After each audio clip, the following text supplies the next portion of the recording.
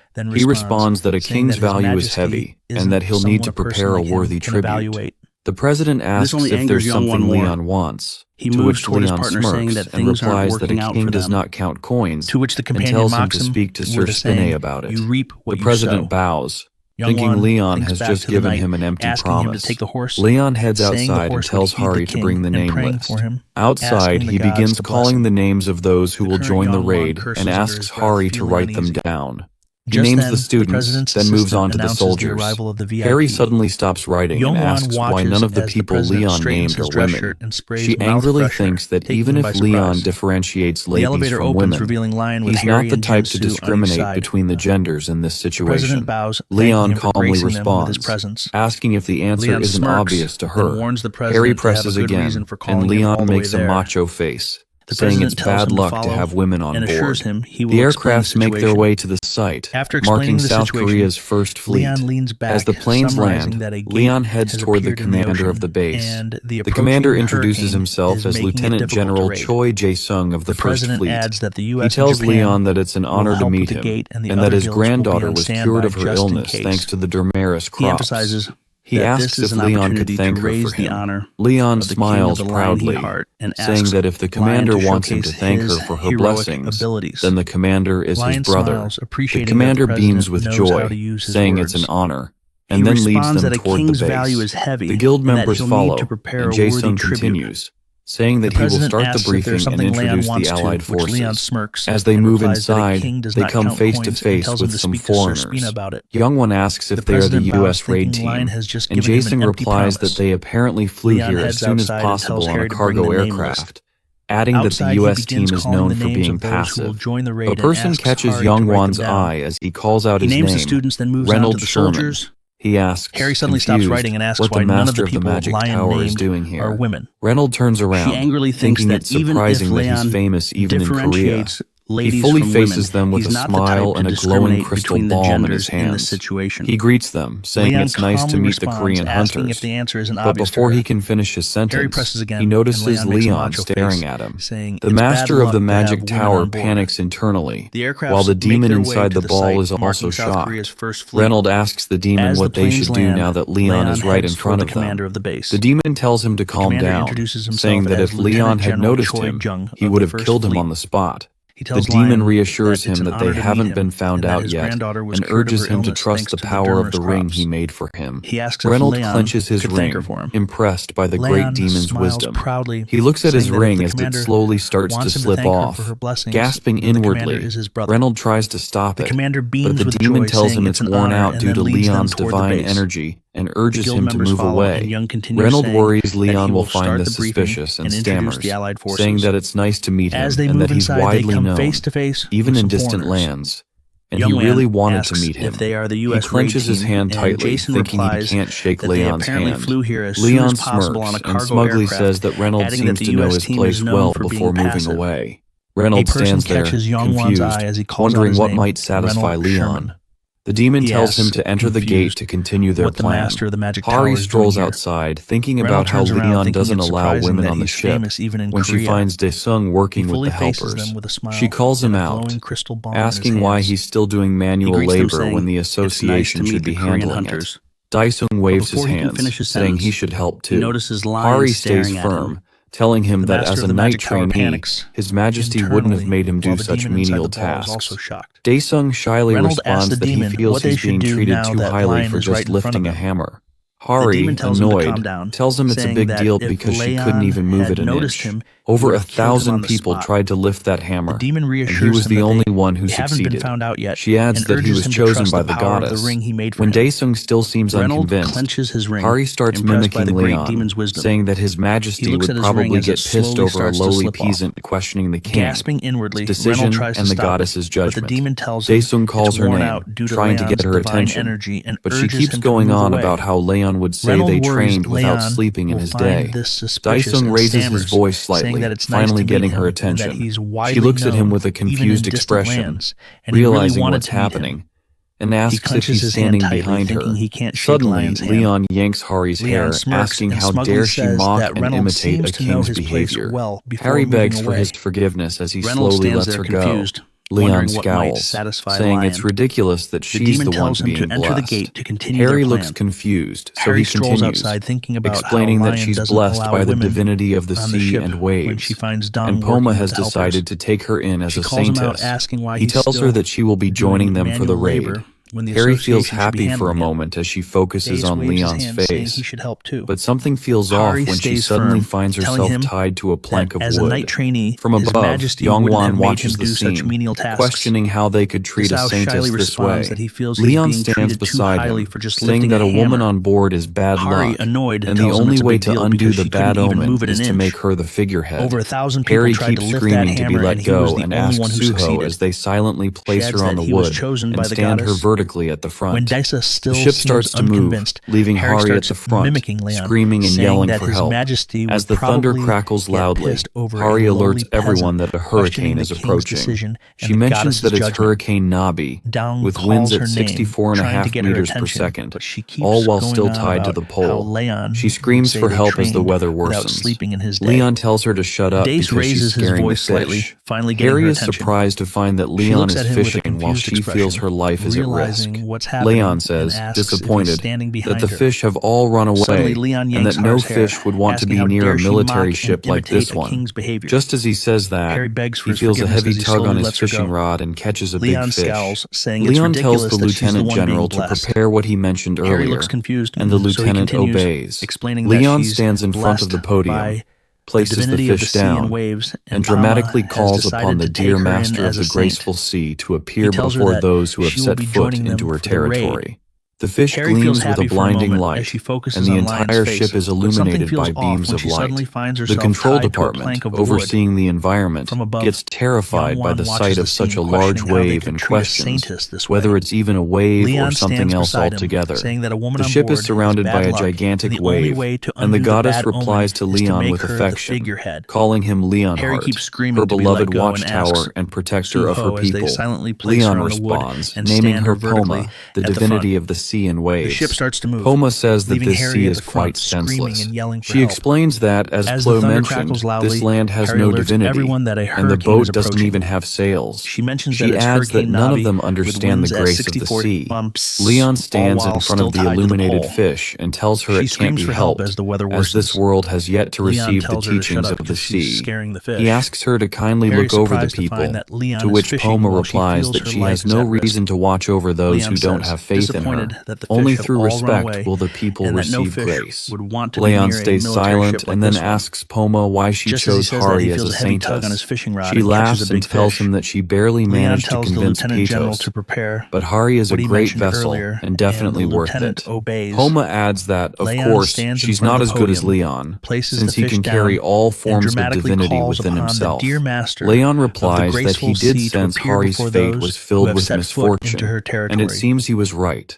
The illuminated shark asks why he sees the blessing as a curse, and Leon replies that the attention of gods can be poisonous to a human who lacks faith. The goddess says she believes Leon will handle that matter. Poma calls out to Saintess Hanhari. She tells her she will grant her authority over the waves and the blessing of water. She tells Hari to accept this with joy and to spread her teachings far. Harry gets excited and agrees, then asks if she's going to be untied from the pole now. The fish responds that by sacrificing her saintess, no wave will be able to surge through the boat, and then leaves. Harry gets confused and terrified, thinking this might be her last moment. The people announce that a hurricane is approaching with a wave height of 10 meters, and instruct everyone to get inside if they don't want to be swept away. Harry screams for help again, and Leon tells her she lacks faith. However, Poma still likes her, and he guesses that's why she decided to overlook her lack of faith. Harry screams that she doesn't need forgiveness, and just wants to get down from there. Leon tells her to calm down and leave herself in the hands of great nature, with a smug look on his face. He stretches his hands out and shouts that the endless nature will embrace her. Hari shouts that she wants to live. Leon asks her if she doesn't think it's strange that even though it's such a rough hurricane, none of the waves have come toward them. Harry thinks about it and realizes the boat hasn't been rocking, and the waves disappear when they come close to the ship. Leon tells her that Poma has been using her as the saintess to pacify the waves. Since no one believes in him, he has no choice but to use the saintess as the medium. Hari is relieved to know that Leon didn't just tie her up because he's sexist. Suddenly the rope unravels, and Hari slips down. Just then, the entire ship rocks from the waves. Harry realizes it's because of her and hugs the pole, begging to be tied up again. Leon ties her up once more.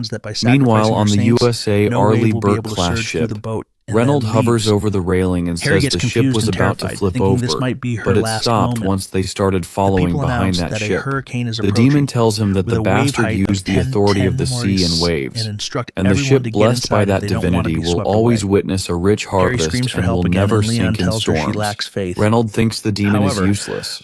Just then, the captain announces bad news. The Murasame-class ship that left from Sasebo has capsized due to the hurricane and is currently being rescued. Reynolds says they've already lost one-third of their forces before anything even began. The demon tells him to focus on the gate, as that's what really matters. The sailors announce they're entering the gate now and sending the raid teams in. Leon leads the boat as it gets close to entering the gate. Just then, a hurricane appears, taking the Pantheon Guild members and many others by force. Harry wakes up, coughing up water, and comes to her senses, searching for people. She thinks they were swept up into the tornado and starts looking for everyone else. She sees others lying around her and screams for everyone to wake up. Suho groans and tells Hari his head hurts. Hari checks on Suho as he asks what happened to them. She looks around wondering where is Leon and others. Suddenly, a voice replies, telling her to calm down and that everyone is safe. She looks around in surprise and shock. The voice tells her to look below. Nervously, she looks down and sees a turtle. The turtle speaks again, calling her Saintess, and says the sea has sent a messenger of sorts to help her. Suho kneels down as well, calling the turtle tiny. The turtle calls him impudent and says he should respect a divine creature. Harry realizes something and quickly asks if, since Poma said everyone is safe, the turtle knows what happened. The turtle, speaking for Poma, tells her they were carried to a safe land using the authority of the waves, but it couldn't stop Hari from being separated from the rest. Suho praises the turtle, calling it amazing. Poma tells Hari that this body is rather inconvenient for movement, and asks her to lend her shoulder. Harry kneels down, and Poma climbs onto her shoulder. A sudden noise interrupts them. The crew gets into position as Daesung orders everyone to stay alert. Monsters are approaching. Someone yells at Hari to raise her shield. Harry thinks they didn't even get a chance to recover. She raises her wand to use fire magic, determined to take down at least one monster. But her wand fizzles out on its own, catching her by surprise. Poma questions Hari, asking if a saintess blessed by the ocean and waves is really using fire. Hari gives the turtle a side-eye and screams that she doesn't want to be her saintess if she can't use fire.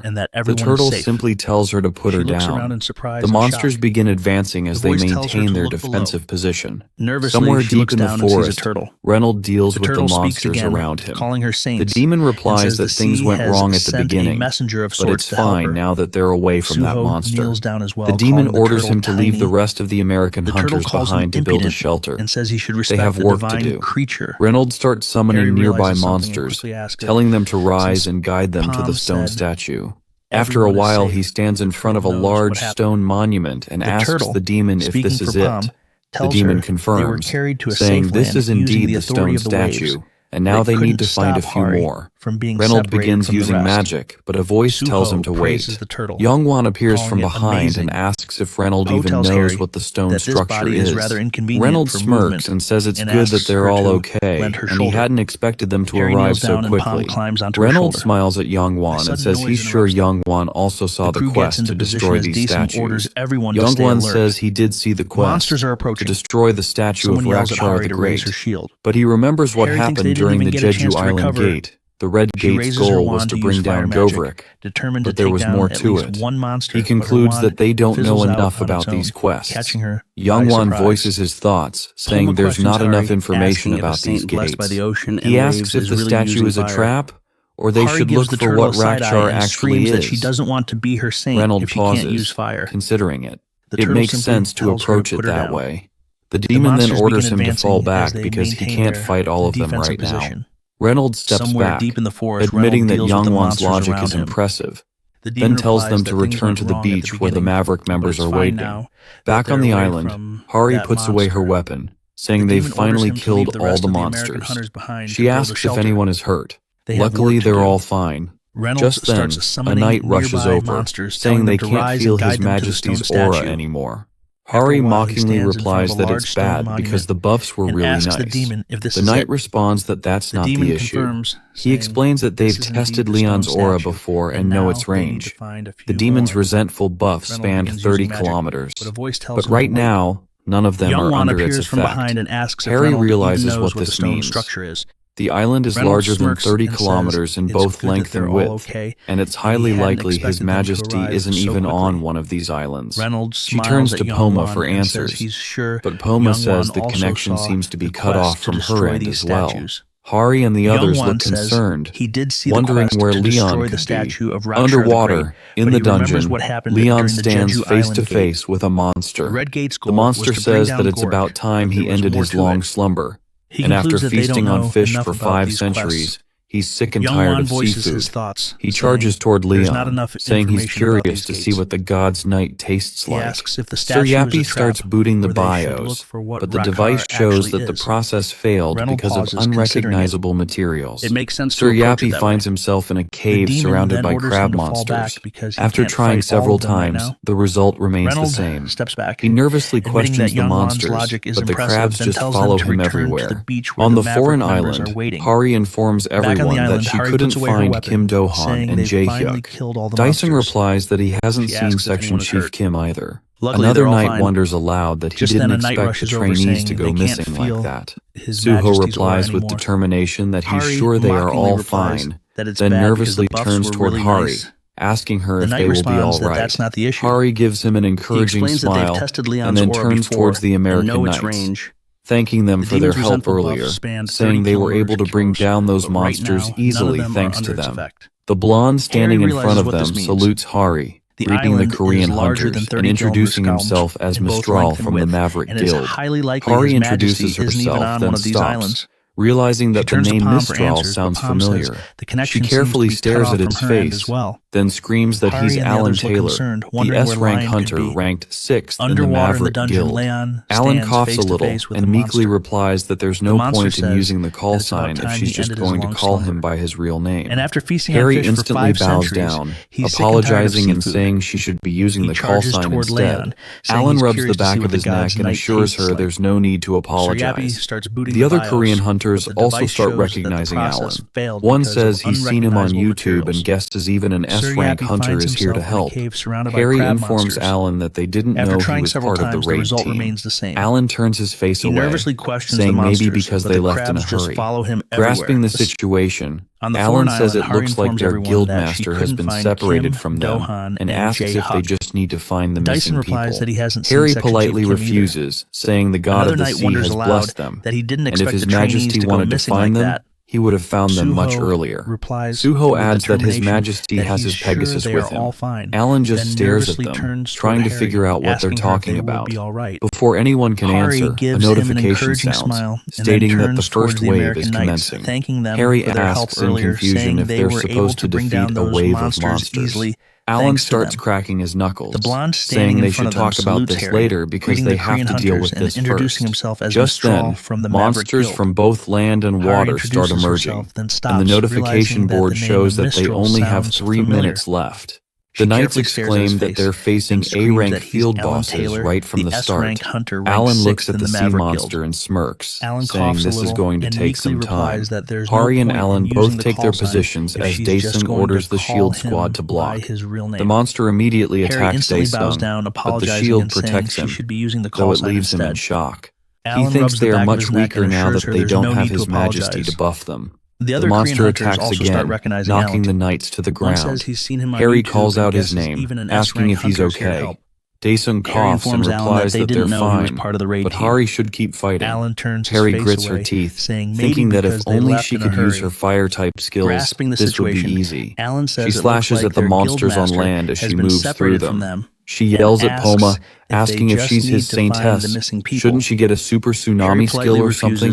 Poma laughingly replies that she watches too much anime. Harry retorts, saying Poma is more like an anime character than she is. Just then, a spark hits the monster and kills it.